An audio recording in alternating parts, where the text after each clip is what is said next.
Bonjour, je m'appelle Théo. Je suis membre d'une équipe de réponse de la Croix-Rouge et du Croissant-Rouge. Dans cette vidéo, je vais vous parler des lois relatives au rôle d'auxiliaire des sociétés nationales et des lois relatives à la préparation aux catastrophes et à la réponse dans les situations d'urgence. La préparation juridique fait partie intégrante de l'approche préparation pour une intervention efficace, qui vise à renforcer la capacité globale de réponse de nos sociétés nationales.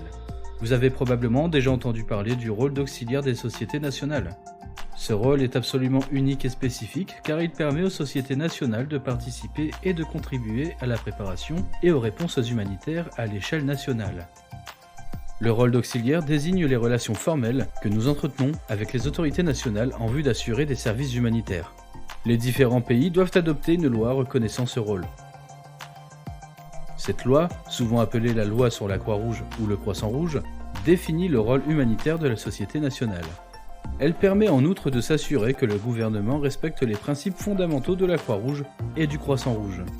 Les lois et politiques d'un pays peuvent également définir d'autres rôles spécifiques incombant à une société nationale dans divers secteurs tels que la gestion des catastrophes, la santé et la migration. Dans mon pays, le plan de réponse en cas de catastrophe indique que notre société nationale est chargée de la fourniture d'abris temporaires et de la distribution de l'aide dans les situations d'urgence. Il existe en outre des lois et des politiques reconnaissant aux sociétés nationales des droits et des exemptions juridiques liés au personnel et aux volontaires, aux impôts, au financement, à la liberté de mouvement ou aux droits de douane. Dans mon pays, la loi sur la Croix-Rouge contient une disposition autorisant nos volontaires à s'absenter de leur travail afin de participer à des réponses d'urgence 10 jours par an.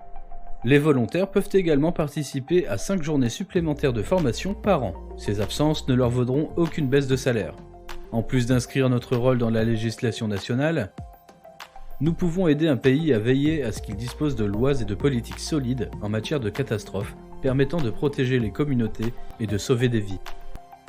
Les lois, les politiques et les plans permettent de déterminer qui fait quoi, quand et comment, et servent de base à chaque activité de préparation ou à chaque réponse aux catastrophes, à des crises sanitaires ou à tout type d'urgence.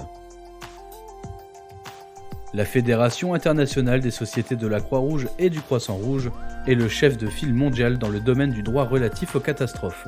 En partenariat avec les sociétés nationales, la Fédération internationale a collaboré avec les gouvernements de 95 pays aux fins de l'élaboration, du renforcement et de la mise en œuvre des lois et politiques relatives aux catastrophes. La Fédération internationale a commencé à œuvrer dans ce domaine il y a 20 ans. Peu de temps après, un tsunami de grande ampleur s'est produit dans l'océan Indien. Cette catastrophe était sans précédent, tout comme les activités mises en œuvre pour y faire face.